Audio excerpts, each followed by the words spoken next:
To Whitehaven, please.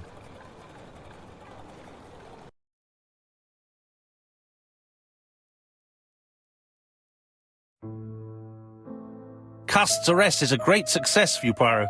It's all clear now, except maybe one or two details. Details. Ah, mon ami. The devil is in the detail, as we say. Excuse me? Patience, Hastings. Everything will be clear once our guests arrive. Best be prepared. Slip a revolver into your pocket before they do. A revolver? But Poirot, what are you afraid of? Trust me. It is important you carry a weapon for this meeting. I will lend you mine. What about telling me what you have in mind? Surtout pas. You wouldn't be able to play your role. Wait one moment, I will bring you my weapon.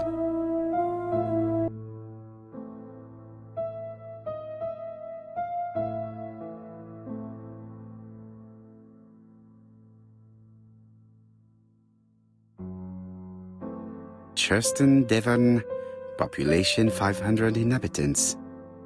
Hourly of trains. London, Churston. Trains of evening. London, 6:45 p.m. Newton about 11 a.m. Churston, 11:45 a.m. London, 11:45 p.m. Newton about 6:08 a.m. Churston, 7:15 a.m.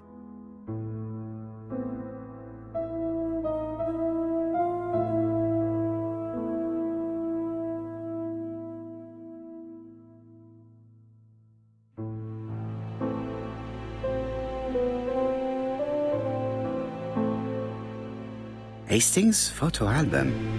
He is very proud of his bag.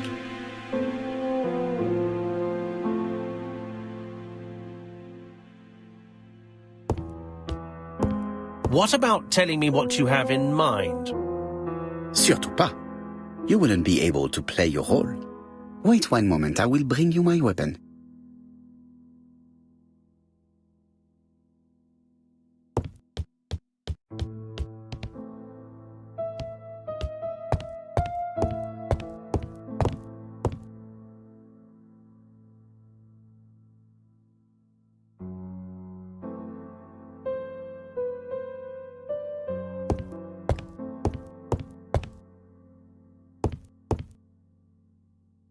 The white ammunition are blank cartridges. The others are real bullets. The revolver is loaded with real bullets. I still have time to choose blanks. The revolver is loaded with blanks. I still have time to choose real bullets.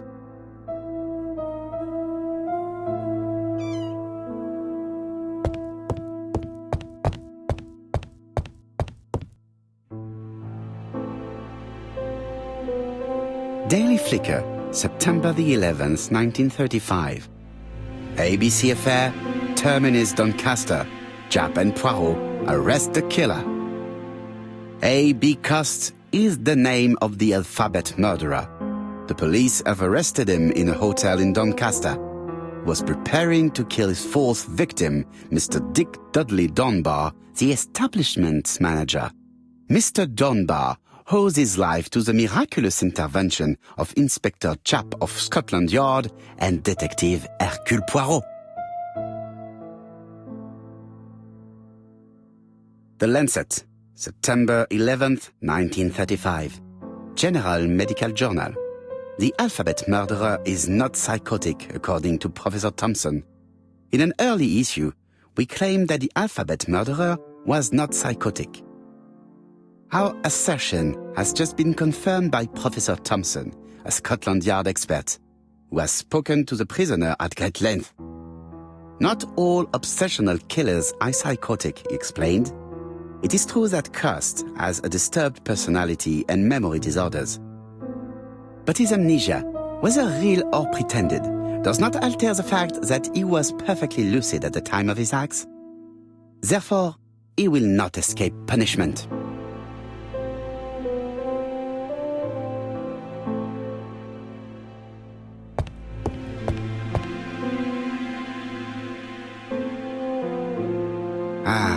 some cool air. It is not the right...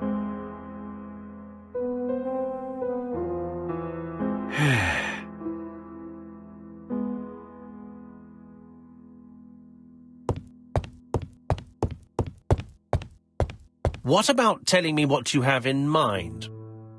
Surtout pas. You wouldn't be able to play your role. Wait one moment, I will bring you my weapon.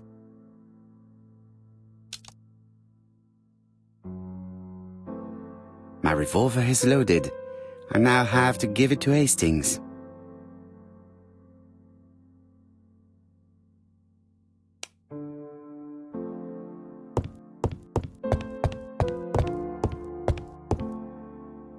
The white ammunition are blank cartridges. The others are real bullets. The revolver is loaded with real bullets. I still have time. The revolver is loaded with blanks. I still have time to choose real bullets.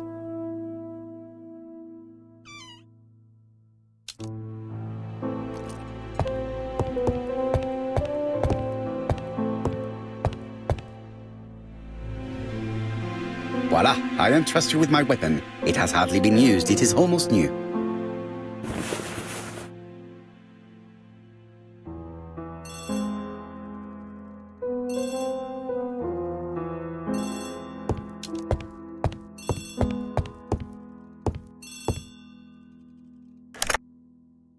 Chief Inspector, is that you? Yes. Sorry, but we haven't found anything. Have you checked the typewriter? And the packaging, the letter, and the ribbon reel. We've only found prints left by Cust and his landlady. Well, never mind, I shall make do. So, are you still going to hold your meeting? Of course, Chief Inspector. I can hear my guest coming up the stairs. Why have you brought us here, Mr. Poirot? Since Cust's arrest, I thought it was all done and dusted. Miss Gray formally identified him, as well as Miss Barnard. Yes, and the stockings he saw drove the same brand as the ones found at my aunt's. This is all true. However, a case is not closed if some questions remain open.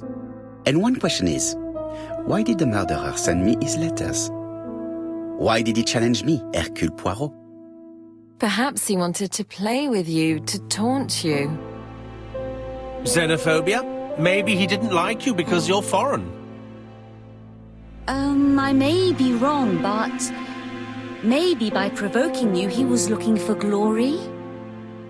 All these theories should be studied. Let us now try and get our brain cells to work.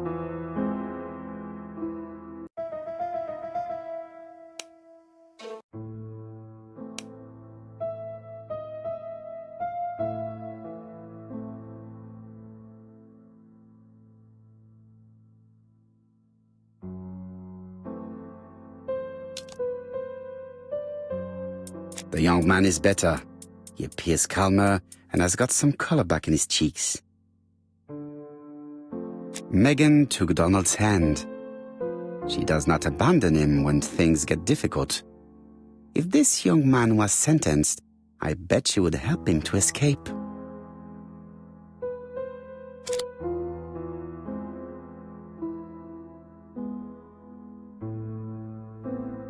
Hastings definitely did not understand my plan. It's just as well. Franklin is looking at Thora a lot. I bet he offered her the flowers she's wearing in a buttonhole.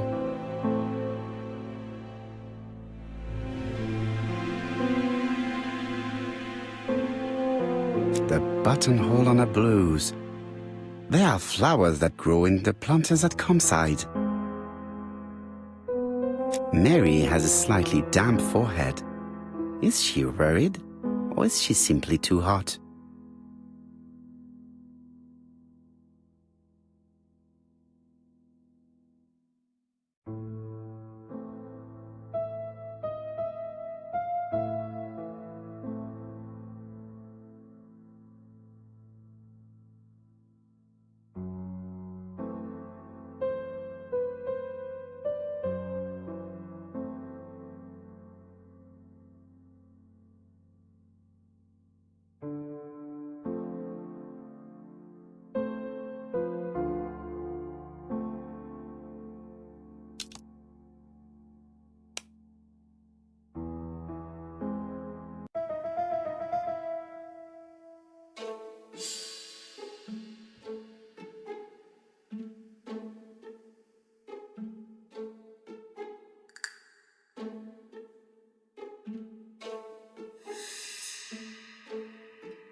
Is everything clear now? You might like to explain your reasoning again. Of course. First of all, remember that the murderer made it a rule to always post his letter before the murder. He never digressed from that rule. However, in Churston, he encountered a problem. The village has only 500 inhabitants. With advance warning, it would be easy to arrest him. Therefore, the murderer delayed his letters deliberately with the wrong address. The plan wouldn't have worked if he'd sent it to Scotland Yard or the papers because everybody knows their addresses. The mistake would have been corrected and the letter would have been on time. That is why the murderer chose me as the recipient. Because for his plan to succeed, it was necessary for at least one of the letters to have a wrong address and get lost. It was very cunning. Absolument. It is a very subtle plan. It matches the profile we have drawn up of him perfectly. That of an intelligent, daring and calculating murderer. But that's not how you describe Cust. You are quite right, mademoiselle. Like you, I find it hard to believe that this dull character is the clever murderer we are looking for. Do madmen... I mean, if he's mad, he might have two very different sides. No doubt. But the murderer is not mad. All the specialists agree that he does not have the profile of a psychopath. But if Cust is not guilty, how do you explain his presence at the scene of the crimes? Mr. Clark, the answer to your question is in the medical records of your brother's patients. Documents which Cust most certainly did not have access to. Let us now try and get our brain cells to work.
Dr. Clark's patients' records provided a very useful list of potential victims, sorted by alphabetical order. The killer definitely used it, explaining the fact that all the victims were former patients of the doctor. It is this fact that clears Cust once and for all, because he never had access to these records. So how did he happen to be at the scene of the crimes? Either the murderer sent him there, or Cust was following him closely. Cust's highly suggestible nature leads us to the second hypothesis. The murderer was manipulating him. He systematically sent Cust to the towns where he was going to strike, so that the suspicion would land on the poor man's shoulder. That's evil. What sort of killer could have such a plan? And what would he gain from three completely different murders? Indeed, it seems unlikely that the same murderer committed all the crimes. What should we take from that?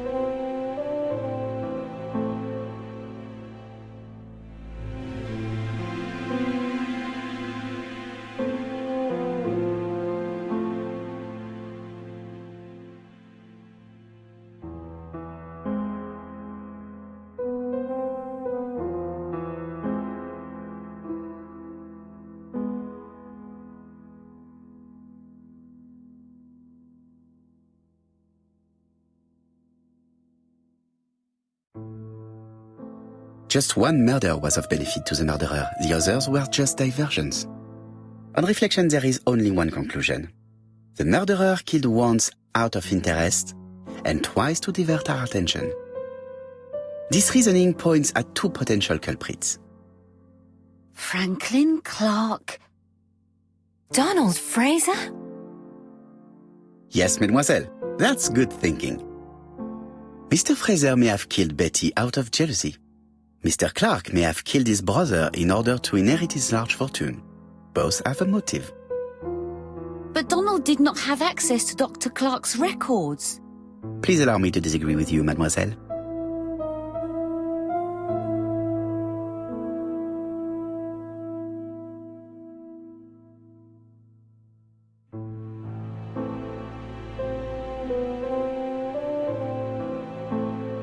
He works for Court and Brunskill, one of whose clients was Sir Carmichael. It doesn't prove that I went to Comeside. You could have done it, and you may have used the opportunity to take a look at Sir Carmichael's records. You think I'm guilty? You or Mr. Franklin Clark? That's ridiculous. Both of you have a motive. The question is, which of you has the profile that most resembles the murderer? Let us now try and get our brain cells to work.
Ladies and gentlemen, Donald may share many character traits with the murderer, but he does not have his cold indifference. He has a temper.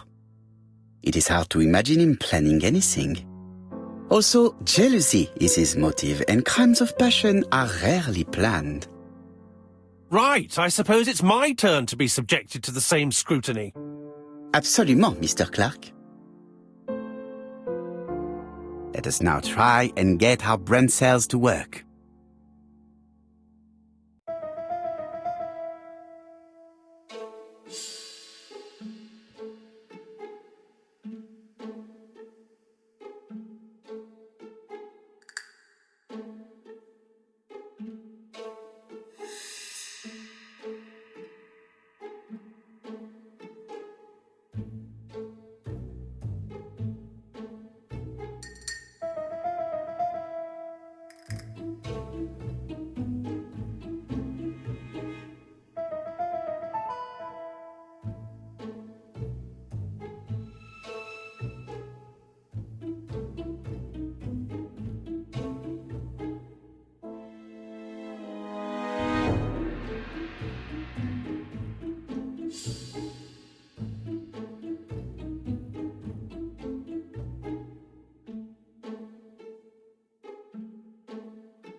As you have all seen, there is a disturbing similarity between Mr. Clark's profile and that of the killer. In actual fact, it is exactly the same. Mr. Poirot, your psychological studies are interesting, but your conclusions do not add up. Why would I have wished my brother's death? The inheritance is lawfully mine. I just have to wait. No, you had to act quickly.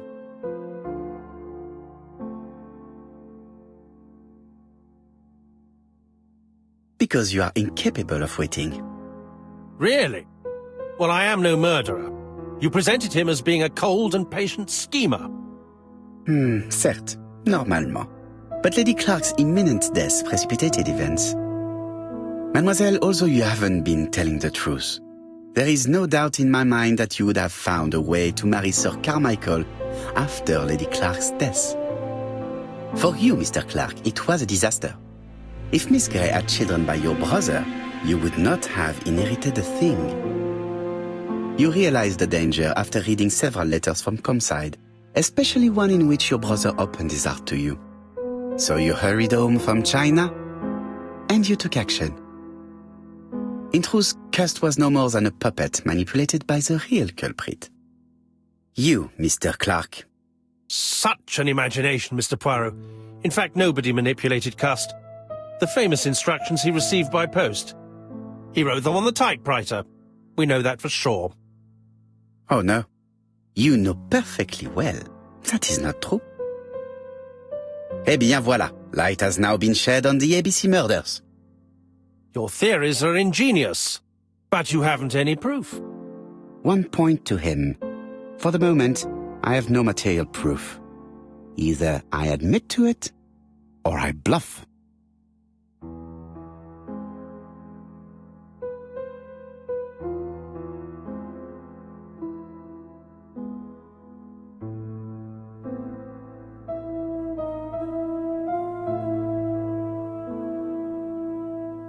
Proof is easy to find now that we know where to look. You have nothing on me. You're bluffing, Mr. Poirot. Come on, Thora, there's nothing for us to do here. Don't touch me. Thora! I understand why you never wanted to lend me your new typewriter, and why you were searching through your brother's things. And the hole you dug on the moors. What did you hide there? The knife you used to kill your brother? All right. Well played. I lose. The game's up.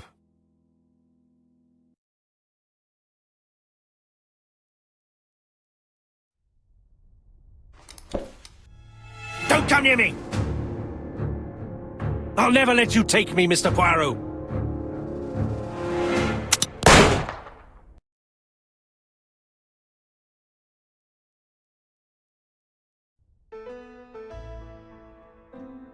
I'm sorry, Mr. Clark, there is no easy death for you. I expected your reaction, so I used blanks. I'm sorry, mademoiselle, but your second chance has been lost. Franklin Clark will never inherit his brother's fortune.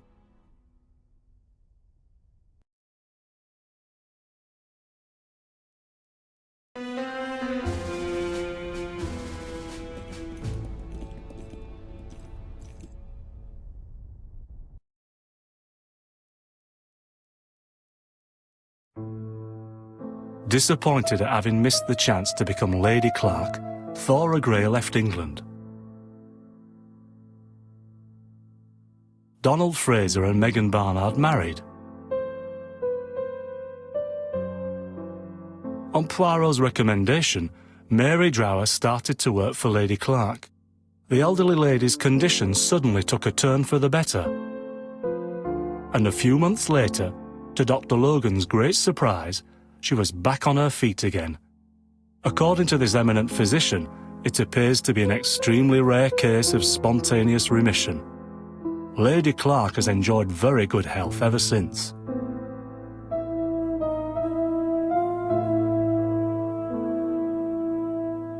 Journal of an Innocent, the incredible story of ABC. As for A.B. Cust, after being advised by Poirot, he made a great deal of money by selling his story to the press. And as for me, and with business booming, the Black Swan has become the #1 tourist attraction in the whole of Yorkshire, even more popular than York Minster.